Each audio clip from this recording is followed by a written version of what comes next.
Where we at in time now? Let's go to let's go to Matthew 24. We'll deal with Jeremiah another day. Let's go to Matthew 24. We gotta get into the meat of this.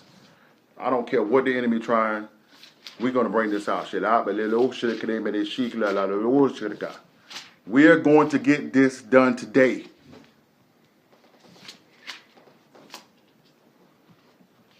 Matthew 24. Be mad all you want. Matthew 24. Now, we talked about, for those who may just be coming on with us, we talked about the things that's going on in the community, the decisions that we're making, the lifestyle that we live in, the fact that most of our people are not aware of who they are. They're walking in a lie that they're black and that they're African American. We dealt with those things in Isaiah 1, and we dealt with those things in Lamentation, the 5th chapter. The things that we deem normal, that we deem just a part of life. It's not the Most High's will for our people.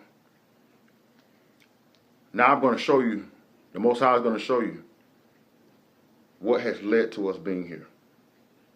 I need you to tune in. I need you to just, whatever, if you're doing anything else right now, I need you to just focus on what we're about to talk about right here. Because we're about to give you some real answers.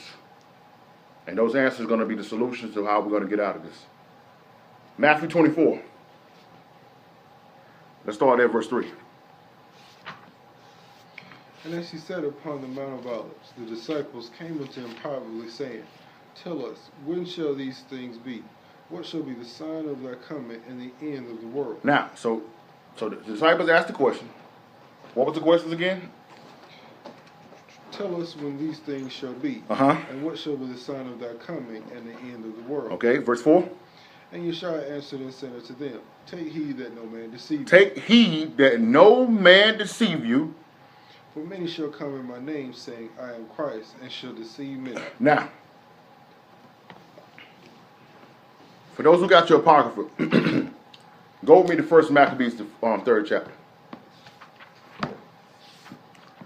Now, for those who don't have an apocrypha, just take these things down, write them down, and you can Google them after the message. The first precept we're going to be dealing with here is 1 Maccabees, the 3rd chapter, verse 47 through 48. But I need to preface this before we get into this. Right? Ladies and gentlemen, to the majority of the people that call themselves Christians today, that are involved in the Christian church, when this scripture right here is brought out,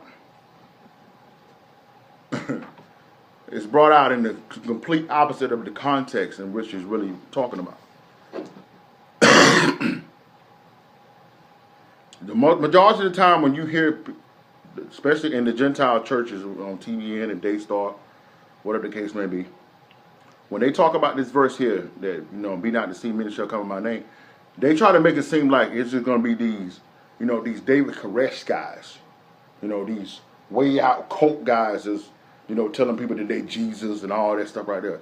Nah, ain't talking about that. Those guys are Satan. Paul deals with that when he says that the false prophets, the prophets of Satan shall transfer themselves to angels of light. That's what they're talking about. This here Matthews ain't talking about that. I'm about to show you here what it's talking about. It said, many are going to come in my name and say that they're Christ, and they're going to deceive many. And ladies and gentlemen, that deception was given, has taken place, and is taking place by 3 main entities: the Catholic Church, the Protestant Church, and Judaism. Christianity and Judaism is over the churches today. That deception took place because of them. Not no wild dudes somewhere out in a remote place talking about the day of the Messiah. No. Yeah, in Oklahoma. Some guy down in Oklahoma. Some guy in Waco, Texas. You know what I'm saying? No. Those not the guys. You know what I'm saying? Those guys are just Satanists, just getting money. That's all it is. The real culprits are the ones that the Christian church, the Christians hold dear today. Catholicism, the Protestant Reformation, and Judaism. Because Catholicism tells the people that, that basically make it seem like this is the Bible is the God of Europe. No. The God of Israel. God of Abraham, Isaac, and Jacob. And then they hold the Jewish people as God's people, which means that they look to Judaism, right, as an authority. Ladies and gentlemen, when Moses came off Mount Sinai, he wasn't given Judaism. You understand? No. The law, statutes, commandments have nothing to do with Judaism. See, if people would just use practical sense, just I know because I believed it, I taught it, so I'm talking about us, okay? Not pointing fingers, because I did the same thing. But if we use practical sense and look at the word Judaism, when it's the nation of Israel, that will let you know right there that that's off. Because the whole idea of what they call Judaism did not exist when we were one nation of Israel. It didn't even exist when Israel and Judea separated into two separate nations. Excuse me. We did a lesson. We did taught this actually during the Passover. We taught this back when we did a lesson called Religion versus Bloodline. I really think we need to do that lesson again, where we showed you in the book of Josephus that around 150 BC, that when we ran the Grecians out of Judea, that some of the Esau, some of the Edomites, some of the Idumeans, which is so-called Europeans today, what America calls the white man, wanted to stay in Judea. And if you look in the book of Josephus, it tells you there that the Israelites said, listen, if you practice our laws and you circumcise your genitals, you can remain in the land. And the book of Josephus says that after that point, they begin to consider themselves Jews. That is where Judaism comes from, ladies and gentlemen. But they don't have the blood of Abraham, Isaac, and Jacob in their veins. They are not the people. And for those who've been on with us the whole time, you've seen when we was in Lamentations, when Jeremiah declared that our skin is black. You go to Songs of Solomon, 1 and 5, Solomon tells you, I am black. Okay? We got a whole lesson on that, so we're not going to dive into that right now. So having Judaism as the authority and Catholicism and Protestant Reformation, which is not based on what is taught here in this Bible, it's off. That was the deception came from. And many people don't want to understand that and receive that. And we're going to show you here how they did that. First Maccabees, the 3rd chapter, 47 through 48. And verse 47 there, Jay.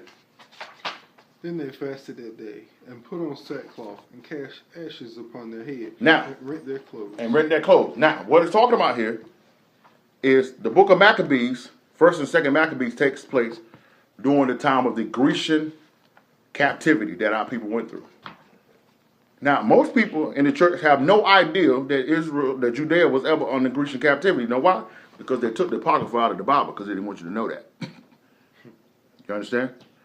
This is why when these so-called Gentile prophets and so-called rabbis that you see on Daystar and TBN, when they're talking about the 4 beasts that's in Daniel, that's why people are missing it, because they're counting what's in the Bible here and they're looking at it and they're saying, okay, Babylon, Persia, Rome, where's the 4th beast? And they keep saying that it's coming. Nah, it's already came. Babylon, Persia, Greece, Romans, 4 beasts of Daniel. You understand? But see, they got to take that out, so you don't know that, which means everything that we've taught and preached after that will be off. You understand? So now, here in verse Maccabees, the 3rd chapter, what you're seeing here is that they have begun to run the Grecians out. They begin to take back their temples. They begin to take back their law, because the Grecians had passed the law, passed rules that they couldn't keep the law. They couldn't keep the Sabbath, something that you see the same thing here today, right? They were killing people and forcing them. If they didn't eat the pork, they would force them. Now people are clapping down that this is our food. You understand? So now they fasted. He said, read that for him again. He said they what? Then they fasted that day and put on sackcloth and cast ashes upon their head and rent their clothes. This is what they did because they was mourning everything that they had went through and all of their sin. When they asked, because they had got ran out of Jerusalem, so when they came back, they seen how the temple was looking. Like, yo, man, look at God's house. And look at what it said in verse 48. And laid open the book of the law. Laid on what? Laid open the book of the law, wherein the heathen had sought to paint the likeness of their images. See that? Now the same Grecians that were killing our people for following our law tried to go into our law and put their images in it. Sounds familiar? What color are the Greeks today? White. So what need be when you need to paint the images white when the Jewish people are white? Why would they need to do that? So we're showing you this, that what you're seeing today did not start today. This has been the attack and the onslaught of Esau to bring our Bible into their life and make it seem that it never was ours. So even before Christ, ladies and gentlemen, they were trying to convince the world that the law and statutes and commandments of the Most High belong to them, yet they were killing our people for following it. Same thing they're doing today.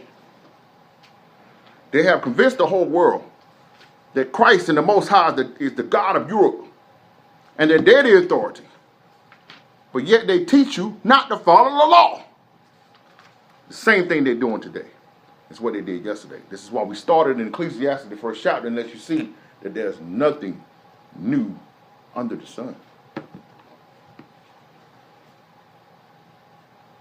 Now, let's go to Wisdom of Solomon, chapter 14. This is about to go deeper. So right now, if you got your pastors on your friends list, you got some Christians, church members that's on your friend list, I suggest you add them in and let them hear this. Hopefully this will awaken them. Check this out. Wisdom of Solomon, chapter 14. Look at verse 8. You start at verse 7. But blessed is the... No, yes, excuse me, verse 6. For in the old time also, when the proud giants perished, the hope of the world governed by the hand escaped in a weak vessel, and left to all ages a seed of generations. For blessed is the wood whereby righteous cometh. Now, what that is talking about here, ladies and gentlemen, is that if you go back in Genesis, the 6th chapter, notice how when they say the Apocrypha is not spiritually inspired, but it speaks on everything that is in the Bible. I thought I'd put that out there. Okay? Now, if you go back in Genesis, the 6th chapter, you will see that the Bible says that angels, the sons of God, begin to see the women of the earth, of the men, and begin to come down from heaven and impregnate them. When they impregnated the women of the earth, these women produced giants. Okay? You can back this up by going to Numbers, the 13th chapter. And when the children of Israel came back into the land of Canaan, and they were trying to take over, the people said that the children of Anak were there, which were giants, and that they were grasshoppers in their sight. This happened pre-flood, and it happened post-flood. Another lesson for another time. So when the Most High came in with the flood to destroy the earth, he killed the giants, and he used Noah to build an ark. And so he said that through that wood, generations, our people were saved, and the giants were destroyed. And that's why he said in verse 7, what? Well, blessed is the wood whereby righteousness cometh. So it's nothing wrong with the wood. So when righteousness comes from it, it's good. But check it out what it says here in verse 8. For that which is made with hands is cursed, as well it, as he that made it. because he made it, and it, because being corruptible, it was called God. Now, so what he's talking about here is what happened eventually is that, remember we told you last week where we showed you in Psalms 96 that when he said that the Most High is supposed to be honored above all gods, and most Christians don't want to accept that these Gentiles serve other gods. They don't want to accept that. They have bought the lie of calling it Greek mythology and calling it Roman mythology. Well, the truth of the matter is, every one of these Gentile nations serve gods, fallen angels. Okay? If you want to get the understanding of that, go back and watch the lesson we did last week called Addition by Subtraction. Don't got time to go on that right now. So he's saying here that when people were making these little wood things and calling them God, that's when it became incorruptible. So the person who made it is going to be punished, as well as the God that it was made for will be punished. Verse 9. For the ungodly in his ungodliness are both alike hateful unto God. They're like what? Both alike hateful unto God. That's right. For that which is made shall be punished together with him that made it. That's right. Therefore, even upon the idols of the Gentiles. The idols of the who? The idols of the Gentiles shall there be a visitation. You understand? So all of you with your Thor, okay? Who's going to get it? You understand? And all the people up there in Norway and Vikings and what they call it, Norse mythology? Norse mythology. Yeah, all the people who worship that, you'll get bodied by Christ when he comes back. Okay? You're going to have a visitation from the Most High. And he said what else? Because in the creature of God there are become an abomination, the stumbling blocks to the souls of men, and a snare to the feet of the unwise. You see that? Read that for him again. They have become an abomination. They have become an abomination. And stumbling block. And a stumbling block. To the souls of men. So that's how, now, because of the way what the Catholicism and Protestant Reformation teaches, saying that Jesus is God, and Catholicism talking about all these saints is to be worshipped and prayed to, it became what? A stumbling block to the souls of men. And a snare to the feet of the unwise. And a snare, a trip, a stumbling block in the way of people who don't know no better. You understand? So don't let none of these people come to you talking about this Egyptology and stuff, and we got to get back to the African gods and Ra and Osiris and all these people.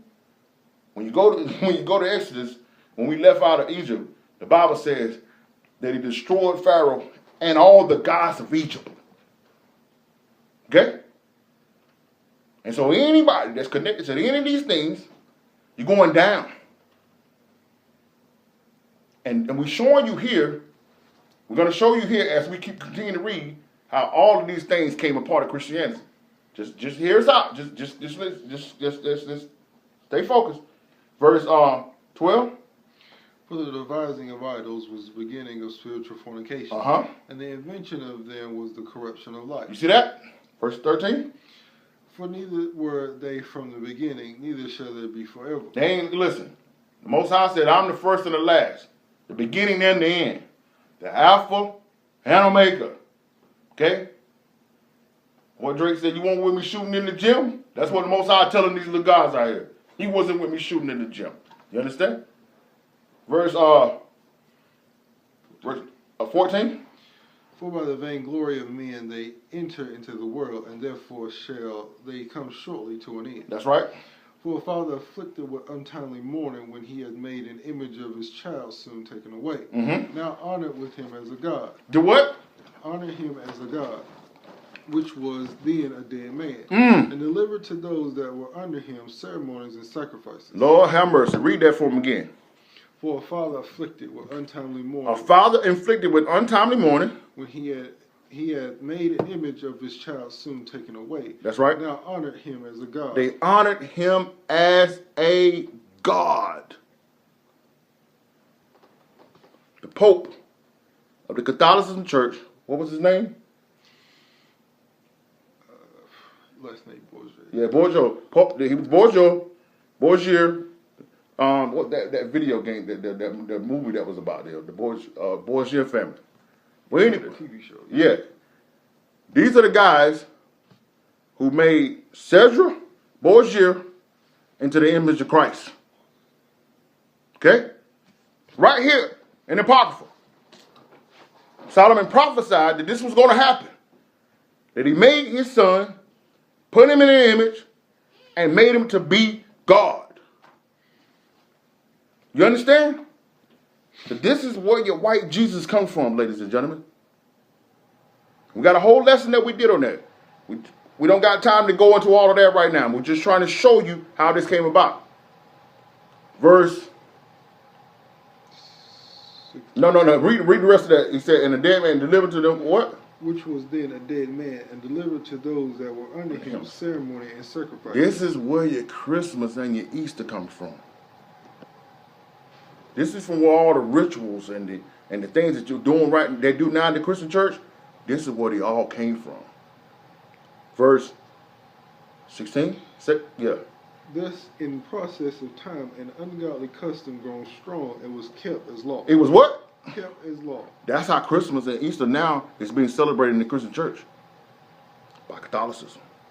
Remember, we went back to Matthew 24 and we said that many shall come in my name, said that they are Christ, and shall deceive many. This is why they don't want this in the Bible. Because this told us what they were going to do. What they done well before they ever did it. They don't want you to know this, ladies and gentlemen. Read that for them again, verse 16. Thus in process of time, an ungodly custom. A what? Ungodly custom. Grown strong was kept as law. And graven images were worshipped by the commandments of kings. The commandments of kings. This is why you worship the cross, ladies and gentlemen. This is why your cross is outside of every church. Do you know how many people were killed, was crucified? There was only one of them, Yeshua, who came back. Yet, Catholicism and the Protestant Reformation has made cross as a symbol. People wear it on their neck. They got it in all the churches. People pray to it. They bow to it. Read verse 16 again. Thus, in the process of time, an ungodly custom grown strong was kept as law. And graven images were worshipped by the commandments of kings. Graven images were worshipped and commanded by the kings. You understand? Now, the law of the Most High, they tell you don't got to follow it. But you follow Christmas and Easter as law. You understand? Verse 17. Whom men could not honor in presence because they dwelt far off. They took the counterfeit of his images from afar and made an express image of a king whom they honored, to the end that by their forwardness they might flatter him that was absent as if he were present. You see that? This right here speaks of what they call colonialism, colonization, where you see all the pictures of Esau coming on the shores with the cross in their hand and the pictures of what they call to be Jesus. How you think the whole world fell to that? The Apocrypha is telling you right here how it happened. Verse 18. And the singular diligence of the artificer did help to set forth the ignorance to more superstition. Set forth what? Set forth the ignorance to more superstition. You see that? So they hired people like Leonardo da Vinci, Michelangelo, Raphael, and started painting all these images that you see, the so-called Last Supper, all these pictures of what they call Jesus, all the pictures and these statues of what they call the disciples and the apostles and David. So all of these so-called artists, and guess when all of this took place? What they call the Renaissance. You know what Renaissance means? New birth. See, prior to that is what they call the Dark Ages. Guess what was going on, what they time they called the Dark Ages? Our people were really ruling Europe. You understand? So this whole idea of a white Jesus and Christmas and Easter and all of these things was secluded to the Catholicism, but what our people were ruling, King James, which is really a black man. I know that may sound crazy to you, but do your research. It was an Israelite who was really an all of Britannica, who authorized for this Bible to be wrote in English. And when he authorized it to be wrote, the Apocrypha was still in it. You go back and get your 1611 version of the King James Version of the Bible, all of this is one Bible. All of a sudden now, it ain't inspired. But guess what? When you go to get the Apocryphas, guess whose name is on it? Esau, Cambridge University. So how they got it and we don't? You understand? So this is my question to you, ladies and gentlemen, for all you people that's still in Christianity. When is enough going to be enough? Verse 19. For he, peradventure, willing to please one in authority, forced all his skill to make the resemblance of the best fashion. And so the multitude are lured by the grace of the work. They lured by what? The grace of the word. No, the truth of the word. Grace of the work. Took him now for a God, which a little before was but honored as a man. You see that? This whole ideal of Jesus being God is because of Catholicism and the Protestant Reformation. But when you go to the Bible, John the 14th chapter, verse 28, Christ says, I am not equal to the Father. You understand? Verse 20? No. Yeah, verse 21. And this was an occasion to deceive the world. This was what? This was an occasion to deceive the world.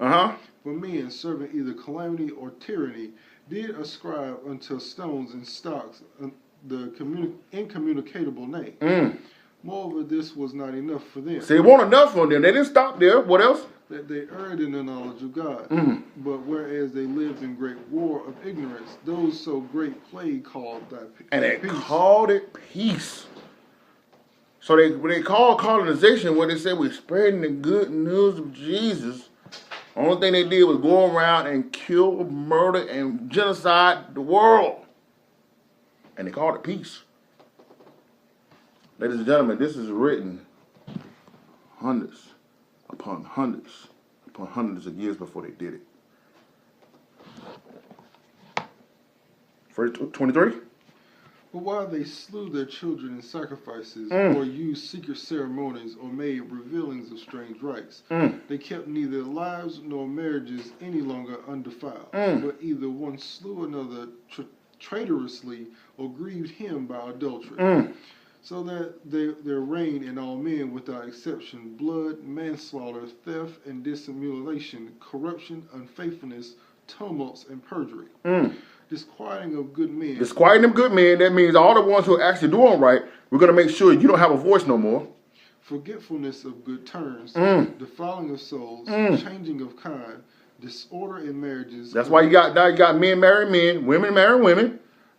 Adultery and shameless uncleanness. For the worshiping of idols not to be named is the beginning, the cause, and the end of all evil. Man, read that for him again. For what? For the worshiping of idols. For the worshiping of false gods. Not to be named is the beginning, the cause, and the end of all evil. When is enough going to be enough, ladies and gentlemen? How long are you going to continue to remain in Christianity when you see that it's a complete lie and deception?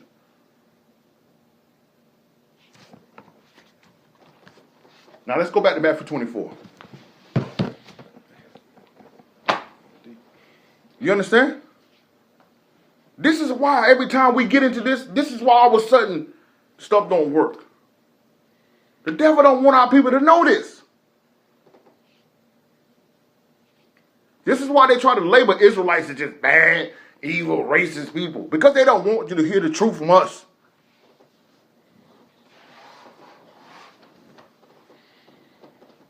When is enough going to be enough, black man? When is enough going to be enough, African American woman? When is enough going to be enough, Gentiles that are called by Christ's name? That are trying to do what's right and try to follow the Bible, try to live good. When is enough going to be enough? The so-called evangelical church is standing with who they call this president, talking about some during the last election, talking about vote God, vote Trump.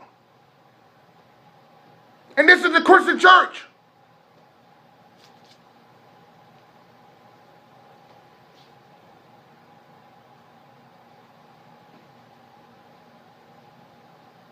And our people want to get behind candidates who want to tell you you can abort your kid, marry a man if you want to, kill your husband, kill your wife, it don't matter. When is enough going to be enough?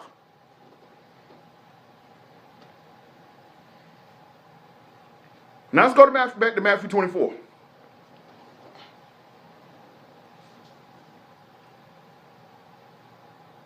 Now let's go down to verse 11. And many prophets shall rise. Many who? Many false prophets shall rise and deceive many. They're going to do what? Shall deceive many. That's right. And because iniquity shall abound, the love of many shall wax cold.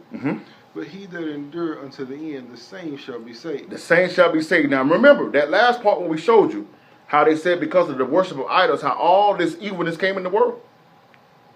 Reread that from again, verse 10. On verse 12. And because iniquity shall abound, the love of many shall wax cold. Because all this evil that you're seeing in the world that's being promoted and accepted by the Christian church, that's why people the love and people have waxed cold. That's why people don't want to do for nobody no more, because the good-hearted people are constantly being taken advantage of.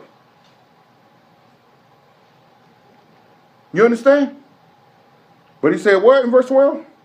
Verse 13? But he that shall endure unto the end, the same shall be saved. We're going to be saved. And we're going to show you how here in verse 14. And this gospel of the kingdom shall be preached in all the world for witness unto all nations, and then shall the end come. And then shall the end come. And notice, see, we didn't go the verses 6 through 10. Those verses are talking about, that after the deception comes, that, wars and rumors of wars and all these things and famines and all these things, and people are going to be persecuted, our people be persecuted. See, what's happening here now, after all these things, the Christian church is telling you that when you hear wars and rumors of war, that means the end going to come. But Jay, read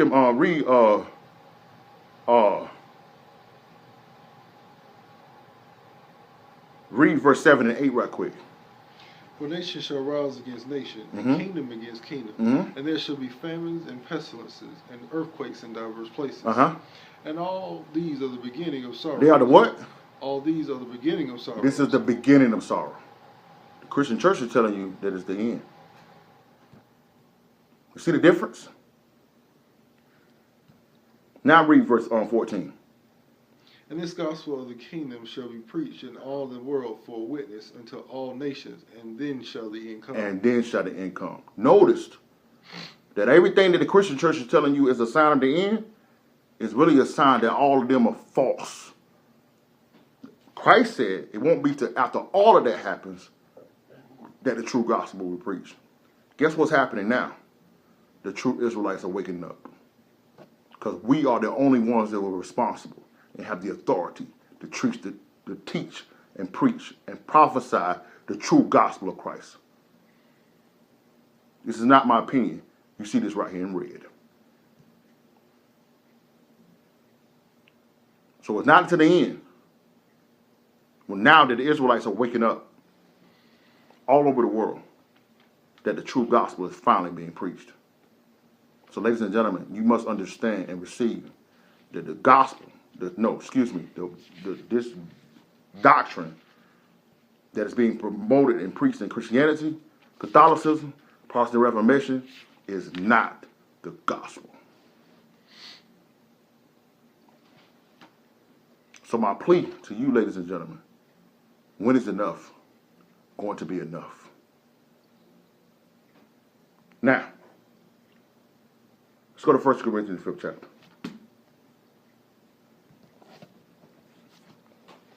Now let's deal with the church itself. All right? Let's deal with the church itself.